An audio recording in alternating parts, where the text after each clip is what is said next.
لا الہ الا اللہ، لا الہ الا اللہ، لا الہ الا اللہ۔ اللہ کے پیارے حبیب صلی اللہ علیہ وسلم کو زندگی کے آخری حصے میں اللہ تعالیٰ نے استغفار کی کثرت کا حکم فرمایا۔ ارشاد فرمایا کہ فسبح بحمد ربک واستغفرہ انہ کان توابا۔ اب وہ اللہ کے محبوب صلی اللہ علیہ وسلم جو معصوم تھے، جنہوں نے حق ادا کر دیا تھا زندگی گزارنے کا، صحابہ سے پوچھا تھا حجۃ الوداع کے موقع پہ، کیا میں نے اللہ کا پیغام پہنچا دیا؟ صحابہ نے 1,24,000 نے مل کر کہا تھا، ہم زبان ہو کے کہا تھا، اے اللہ کے حبیب صلی اللہ علیہ وسلم ادیت الامانہ، آپ نے امانت کو پہنچا دیا، نصح الامہ، امت کو آپ نے نصیحت کر دی۔ صحابہ نے جب تصدیق کی، نبی علیہ السلام نے شہادت کی انگلی آسمان کی طرف اٹھائی اور کہا اللہم اشہد، اللہ گواہ رہنا، میں نے اپنی زندگی کے مقصد کو پورا کر کے دکھا دیا۔ تو جنہوں نے زندگی کے مقصد کو پورا کر کے دکھا دیا، اللہ ان کو بھی فرما رہے ہیں آپ اللہ کی تسبیح بیان کیجئے اور استغفار کیجئے، اللہ تعالیٰ توبہ کو قبول کرنے والا ہے۔ تو نتیجہ یہ نکلا، ہر بندہ نیک ہو یا بد ہو، گناہگار ہو یا نیکوکار ہو، ہر بندے کو استغفار کرنا ہے تاکہ اللہ تعالیٰ اس کے کیے ہوئے عملوں کو قبول فرما لے۔ حضرت علی رضی اللہ عنہ عجیب انداز سے اللہ کے سامنے استغفار کرتے تھے، فرمایا کرتے تھے یا حی یا قیوم، یا رحمان یا رحیم، یہ اللہ تعالیٰ کے نام پکارتے تھے دعا سے پہلے۔ اللہ فرماتے ہیں وَلِلَّهِ الْأَسْمَاءُ الْحُسْنَى فَادْعُوهُ بِهَا، اللہ تعالیٰ کے پیارے پیارے نام ہیں، ان ناموں سے اپنے اللہ کو پکارو۔ چنانچہ وہ اللہ کو اس کے پیارے ناموں سے پکارتے تھے، یا حی یا قیوم، یا رحمان یا رحیم، اغفر لی الذنوب التی تحل النقم، اے اللہ میرے ان گناہوں کو معاف کر دے جو میرے اوپر ذلت کو حلال کر دیتے ہیں۔ اغفر لی الذنوب التی تغیر النعم، اے اللہ میرے ان گناہوں کو معاف کر دے جو میرے اوپر آنے والی نعمتوں کو بند کروا دیتے ہیں۔ اغفر لی الذنوب التی تورث الندم، اے اللہ میرے ان گناہوں کو بھی معاف فرما دے جن کی وجہ سے انسان کو ندامت اٹھانی پڑتی ہے۔ اغفر لی الذنوب التی تحبس القسم، اے اللہ میرے ان گناہوں کو بھی معاف فرما دے جس کی وجہ سے تیری رحمتیں بندوں پر تقسیم کرنی بند کر دی جاتی ہیں۔ اغفر لی الذنوب، اللہ میرے ان گناہوں کو بھی معاف کر دے الذی تنزل البلاء، کہ جس کی وجہ سے بلائیں نازل کر دی جاتی ہیں۔ اغفر لی الذنوب، اللہ میرے ان گناہوں کو بھی معاف کر دے التی تحتک العصم، کہ جس کی وجہ سے انسان کے اوپر سے عصمت کو اٹھا لیا جاتا ہے اور انسان گناہوں کا ارتکاب کرتا ہے۔ اغفر لی الذنوب، میرے ان گناہوں کو معاف کر دے توجل الفنا، جو فنا کو جلدی لے آتی ہے۔ اغفر لی الذنوب تزید الاعداء، میرے ان گناہوں کو بھی معاف کر دے جن کی وجہ سے انسان کے دشمنوں کو بڑھا دیا جاتا ہے۔ اغفر لی الذنوب تقطع الرجاء، ان گناہوں کو بھی معاف فرما دے جن کی وجہ سے امید کو کاٹ دیا جاتا ہے۔ اغفر لی الذنوب ترد الدعاء، اے اللہ جس کی وجہ سے دعاؤں کو رد کر دیا جاتا ہے۔ اغفر لی الذنوب تم سے کو غیث السماء، ان گناہوں کو بھی معاف کر دے جن کی وجہ سے آسمان سے بارش کو روک دیا جاتا ہے۔ اغفر لی الذنوب تظلم الہوا، اغفر لی الذنوب تکشف الغطا، اے اللہ میرے تمام گناہوں کو معاف فرما دے۔ یعنی ایک ایک گناہ کا گویا نام لے کر وہ اللہ تعالیٰ سے معافی مانگا کرتے تھے۔ یہ توبہ اور استغفار ایسی عبادت ہے جس کا اللہ نے انبیاء کو بھی حکم فرمایا، ایسی عبادت ہے جس کا نفع دنیا میں بھی ہوتا ہے آخرت میں بھی ہوتا ہے، ایسی عبادت ہے جو اپنے لیے بھی کرنے کا حکم ہے اور دوسروں کے لیے بھی کرنے کا حکم ہے۔ انسان اپنے لیے بھی استغفار کرے اور اپنے دوسرے مسلمان بھائیوں کے لیے بھی استغفار کرے۔ ہم بھی استغفار کرتے ہیں اپنے لیے اور اللہ کے فرشتے بھی ایمان والوں کے لیے استغفار کرتے ہیں۔ یہ ایسی عبادت ہے، ہمیں اس عبادت کو کثرت کے ساتھ کرنا چاہیے۔ ایسی عبادت جو ہر غم کا مداوا ہے، ایسی عبادت جو انسان کو مایوس نہیں ہونے دیتی، ایسی عبادت جس کو کرتا دیکھ کر شیطان اپنے سر کے اوپر خاک ڈالتا ہے، چیختا اور چلاتا ہے میرے تو سالوں کی عبادت ضائع کر دی گئی۔ اپنی حالت پہ نادم ہونا، اپنے گناہوں پہ شرمندہ ہونا اور محبوب کو منانے کی فکر ہونا اور یوں کہنا کہ میرے رب میں مجرم ہوں، مجھے معاف فرما دے، اس کو استغفار کہتے ہیں۔ چنانچہ حضرت یوسف علیہ السلام نے مچھلی کے پیٹ کے اندر توبہ کی تھی، اللہ نے 3 اندھیروں میں ان کی دعا کو قبول کر لیا تھا۔ 3 اندھیرے کون سے تھے؟ ایک رات کا اندھیرا، ایک سمندر کے پانی کا اندھیرا اور تیسرا مچھلی کے پیٹ کا اندھیرا۔ 3 اندھیروں کے اندر جہاں گپ اندھیرا تھا انہوں نے وہاں بیٹھ کر اللہ کو پکارا، اللہ نے ان کی دعا کو وہاں بھی قبول فرما لیا۔ ہم بھی اگر آج کی اس بابرکت رات میں، نورانی رات میں، رمضان کی رات میں اللہ کو پکاریں گے، اللہ تعالیٰ اس بابرکت رات میں ہماری دعا کیوں نہیں قبول فرمائیں گے؟ قرآن مجید میں ہے اذ نادا فی الظلمات، جب انہوں نے اندھیروں کے اندر اپنے رب کو پکارا اور یوں کہا لا الہ الا انت سبحانک انی کنت من الظالمین، اے اللہ آپ پاک ہیں اور اے اللہ میں گناہگار ہوں، میرے گناہوں کو معاف فرما دے۔ اللہ نے ان کی توبہ کو قبول کر لیا تھا۔ یہ جو ہے نا اللہ کی تسبیح بیان کرنا، یہ اللہ کو بہت پسندیدہ ہے۔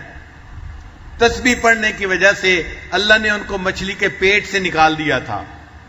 اللہ تعالیٰ قرآن مجید میں فرماتے ہیں فلولا انہ کان من المسبحین، کہ اگر یوسف علیہ السلام اللہ کی تسبیح نہ پڑھتے للبث فی بطنہ الی یوم یبعثون، وہ قیامت تک مچھلی کے پیٹ کے اندر رہتے۔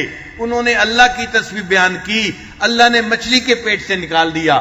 اگر یونس علیہ السلام نے مچھلی کے پیٹ میں اللہ کی تسبیح بیان کی تھی، اللہ نے ان کو مچھلی کے پیٹ سے نکال دیا تھا۔ ہم بھی گناہوں کی مچھلی کے پیٹ میں گھسے ہوئے ہیں، ہم باہر نہیں نکل پا رہے۔ آج کی اس رات میں ہم اللہ کی تسبیح بیان کریں گے اور اللہ کو پکاریں گے، اللہ تعالیٰ گناہوں کی مچھلی کے پیٹ سے ہمیں بھی نجات عطا فرما دیں گے۔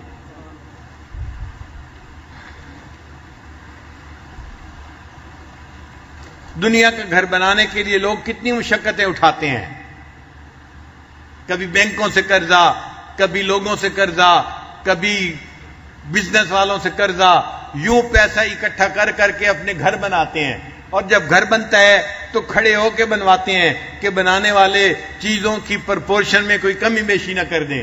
بعض لوگ تو کہتے ہیں ہم نے تو جی مکئی کی چھلی کھا کے گھر بنوایا۔ مکئی کی چھلی کھا کے گھر بنانے کا کیا مطلب؟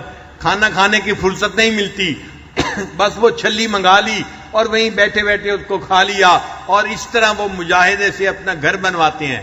اگر اتنی مشقتیں اٹھا کے دنیا کا فانی گھر انسان بنواتا ہے، اگر کوئی بندہ چاہے اللہ میرا جنت میں گھر بنا دے، اس کو اس کے لیے کتنی محنت کرنے کی ضرورت ہے؟ کیا ہم آخرت کا گھر بنانے کے لیے اللہ کے سامنے 2 آنسو نہیں بہا سکتے؟ اللہ تعالیٰ کی منت سماجت کیوں نہیں کر سکتے کہ اللہ آج کی رات میں ہمارے لیے جنت میں گھر بنانے کا فیصلہ فرما دے؟ استغفار شیطان کی کمر کو توڑ دیتا ہے اور شیطان خائب و خاسر ہو جاتا ہے، اور اللہ تعالیٰ بندے کی مراد کو پورا کر دیتے ہیں۔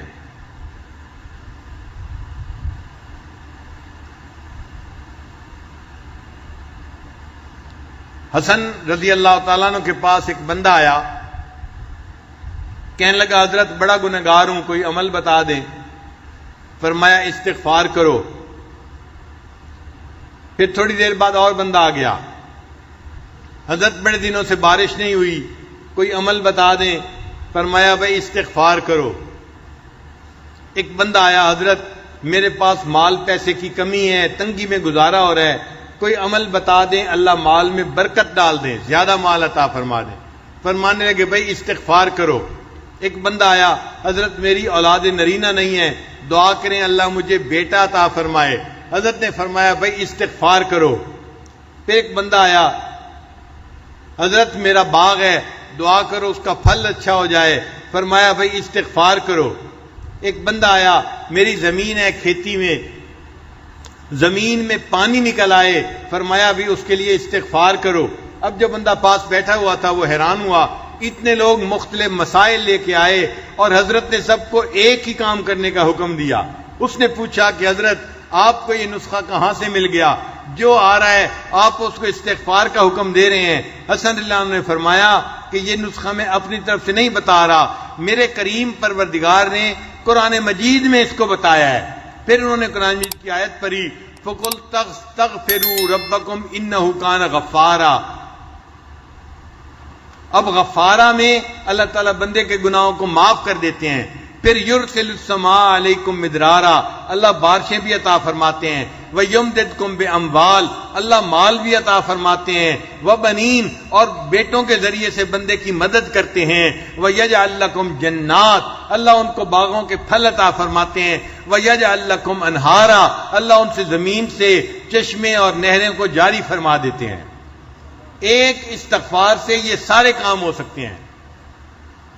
میرے پاس ایک نوجوان آیا، کہنے لگا حضرت بڑی تمنا ہے اللہ مجھے بیٹا عطا فرمائے، میں اور میری بیوی ہم بڑا پریشان ہیں، اور یہ کہہ کے اس کی آنکھوں میں سے آنسو آ گئے۔ جب میں نے دیکھا کہ نوجوان ہے اور آنکھوں میں سے آنسو آ گئے، اس کا مطلب دل بہت دکھی ہے، تو میں نے اسے پیار سے سمجھایا۔ میں نے کہا کہ بھائی میں آپ کو ایک نسخہ تو بتاتا ہوں، کرنا ذرا مشکل ہے، اس کو اگر آپ کر لینا اللہ رحمت فرما دیں گے۔ کہنے لگا جی ہم کر لیں گے۔ میں نے کہا آپ کو بھی کرنا پڑے گا، آپ کی بیوی کو بھی کرنا پڑے گا۔ کہنے لگے ہم دونوں کرنے کے لیے تیار ہیں۔ میں نے کہا نسخہ یہ ہے کہ رات کے آخری پہر میں آپ اذان سے آدھا گھنٹہ پہلے اٹھیں، 15 منٹ میں آپ وضو کر لیں، اور بقیہ 15 منٹ میں 2 رکعت پڑھ کے اللہ کے سامنے 100 مرتبہ استغفار پڑھیں اور اپنے لیے دعا مانگیں، اللہ آپ کو بیٹا عطا فرما دیں گے۔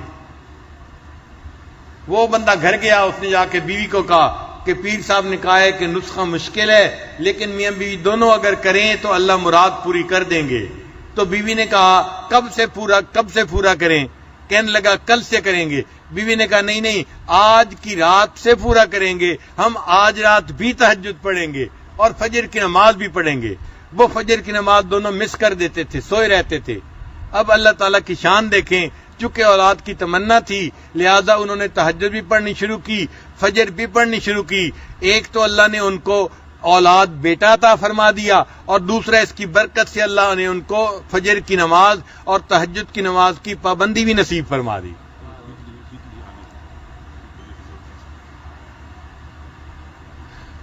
تو اس نسخے کی برکت سے اللہ تعالیٰ نے ان کو اولاد نرینہ بھی عطا فرما دی، اور اللہ نے ان کو تہجد اور فجر کی پابندی بھی عطا فرما دی۔ آج بھی مجلس میں کوئی ایسا بندہ ہے جو چاہتا ہے کہ میرا بیٹا ہو، وہ اس نسخے پہ عمل کر کے دیکھ لے۔ اللہ کا کلام سچا ہے، وَمَنْ أَصْدَقُ مِنَ اللَّهِ قِيلًا، یہ بات آپ 100% سچی پائیں گے۔ اللہ آپ کو اولاد کی نعمت سے محروم نہیں کریں گے۔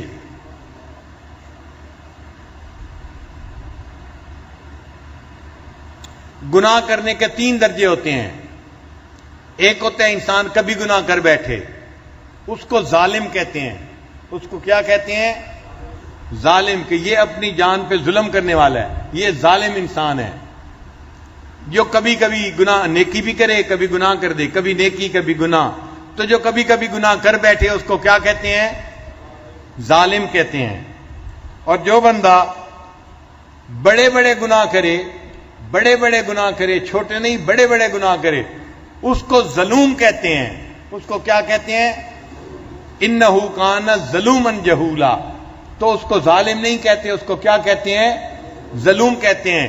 اور جو بندہ گناہ بار بار کرے اس کو ظلام کہتے ہیں۔ اس کو کیا کہتے ہیں؟ ظالم ہوتا ہے جو کبھی کبھی گناہ کر بیٹھے، اور ظلوم ہوتا ہے کہ جو بڑے بڑے گناہ کرنے والا ہو، اور ظلام ہوتا ہے جو بار بار گناہ کرنے والا ہو۔ اللہ تعالیٰ نے بندے کے تینوں کیفیتوں کے مقابلے میں اپنے 3 نام رکھے۔ ایک نام اللہ کا ظالم کے مقابلے میں ہے، اس کو غافر کہتے ہیں، کہ جو بندے گناہ کرے کبھی کبھی اللہ اس کے ان گناہوں کو معاف فرما دے۔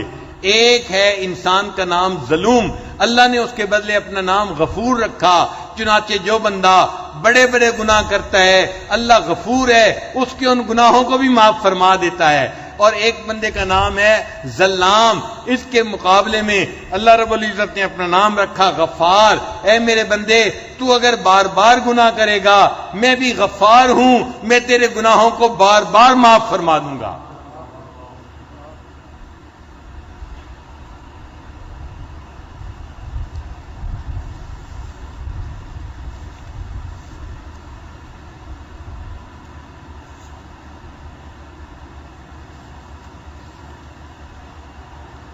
اس لیے جب بندے سے گناہ سرزد ہو جائے تو اس کے لیے ایکسکیوز نہ دے اللہ کو, بلکہ گناہوں کو تسلیم کر کے اللہ سے معافی مانگے.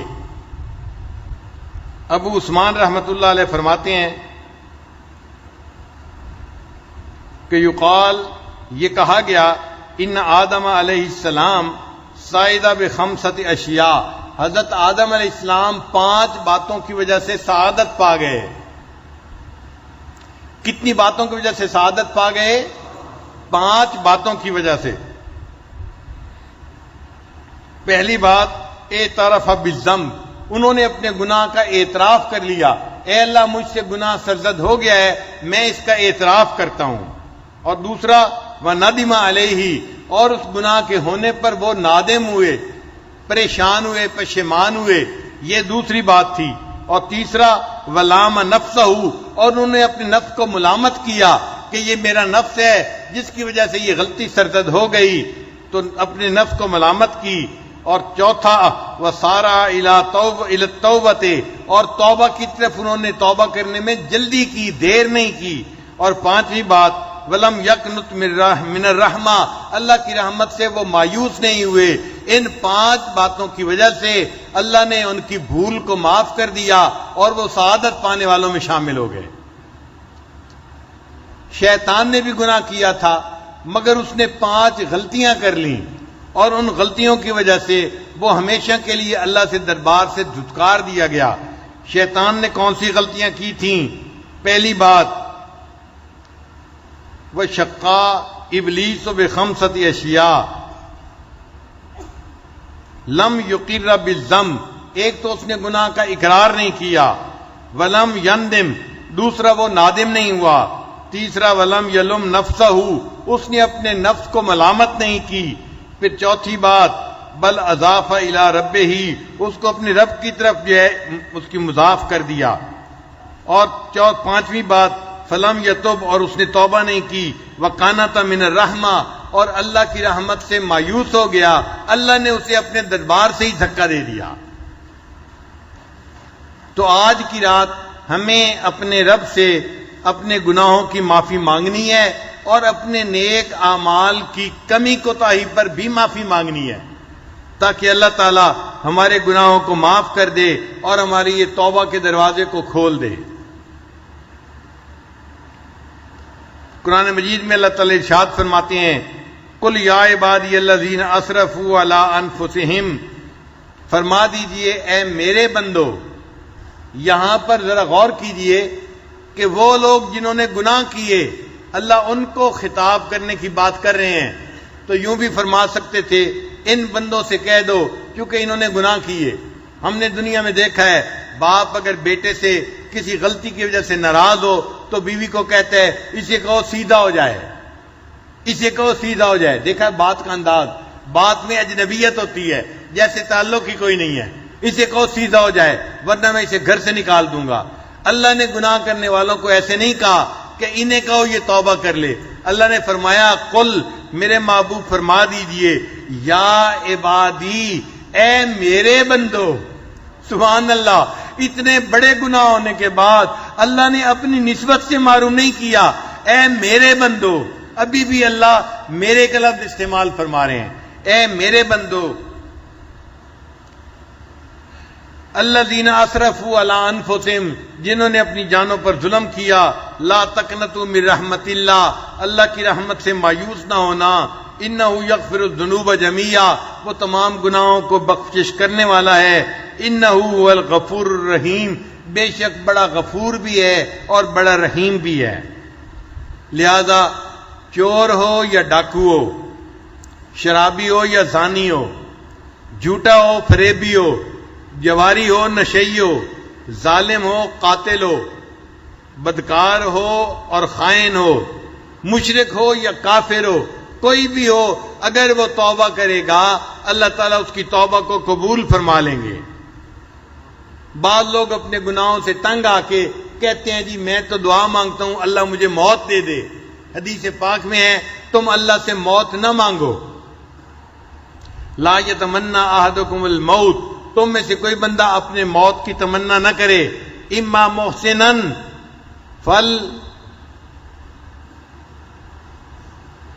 فلعلہ ان یزداد خیرا، اگر وہ نیک ہے ہو سکتا ہے جو زندگی آنے والی ہے اس میں وہ اپنی نیکیوں میں اضافہ کر لے، وَإِمَّا مَسِيًّا، اور اگر وہ گنہگار ہے فَلَعَلَّهُ أَن يَسْتَعْتِبَ، ہو سکتا ہے اللہ اسے توبہ کی توفیق عطا فرمائے اور اللہ اس کے سب گناہوں کو نیکیوں میں تبدیل فرما دے۔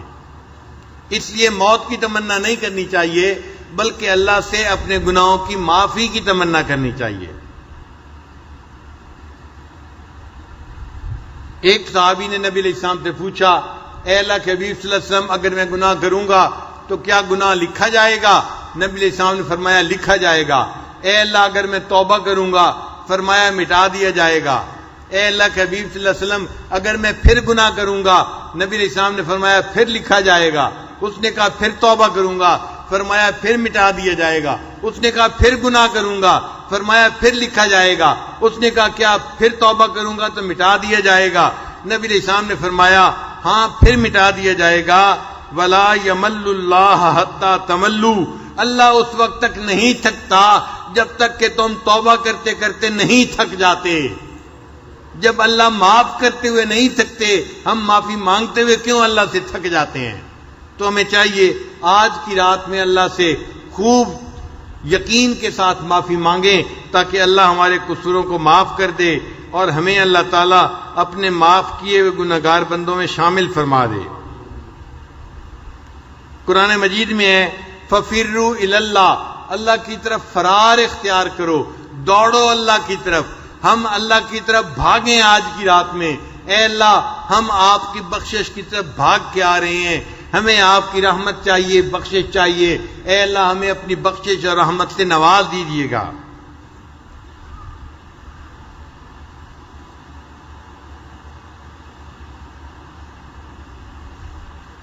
ایک شاعر نے عجیب شعر کہا ہے، سنبھل کر یوں تو ہم گزرے کسی کی راہ میں لیکن، سنبھل کر یوں تو ہم گزرے کسی کی راہ میں لیکن، کچھ ایسے بھی مقام آئے کہ گر پڑنا ہی کام آیا، کچھ ایسے بھی مقام آئے کہ گر پڑنا ہی کام آیا۔ بس آج کی رات میں ہم اللہ کی چوکھٹ کے اوپر گر پڑیں، اے اللہ آج ہم نے آپ کو بنا کے اٹھنا ہے، اتنی بابرکت رات ہے، آپ نے اس رات میں مغفرت نہ کی تو کب مغفرت ہوگی؟ لہذا آج ہم آپ سے مغفرت کا فیصلہ کروا کے ہی واپس جائیں گے۔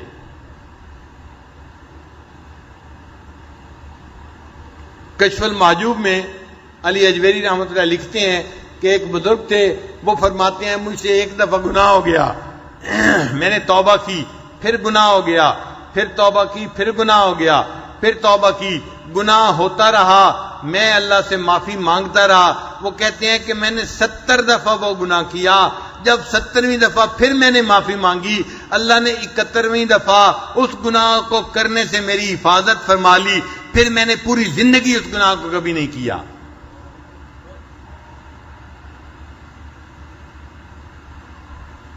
کنز المال کی حدیث ہے، نبی علیہ السلام نے ارشاد فرمایا ان اللہ یحب الشاب التائب، اللہ تعالیٰ نوجوان توبہ کرنے والے کو بہت پسند کرتے ہیں، اس سے محبت کرتے ہیں۔ یہ نوجوان ہے اور میرے سامنے رو رو کے معافی مانگ رہا ہے، یہ بندہ اللہ تعالیٰ کو پیارا لگتا ہے، اللہ اس کو اپنا محبوب بنا لیتے ہیں۔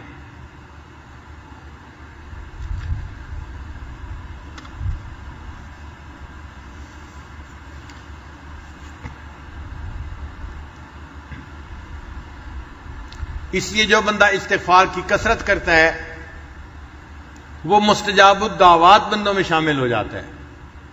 مستجاب الدعوات کس کو کہتے ہیں؟ وہ بندہ جس کی ہر دعا قبول ہو جائے۔ تو جو کثرت سے استغفار کرتا ہے اس کی ہر دعا کو اللہ قبول فرماتے ہیں۔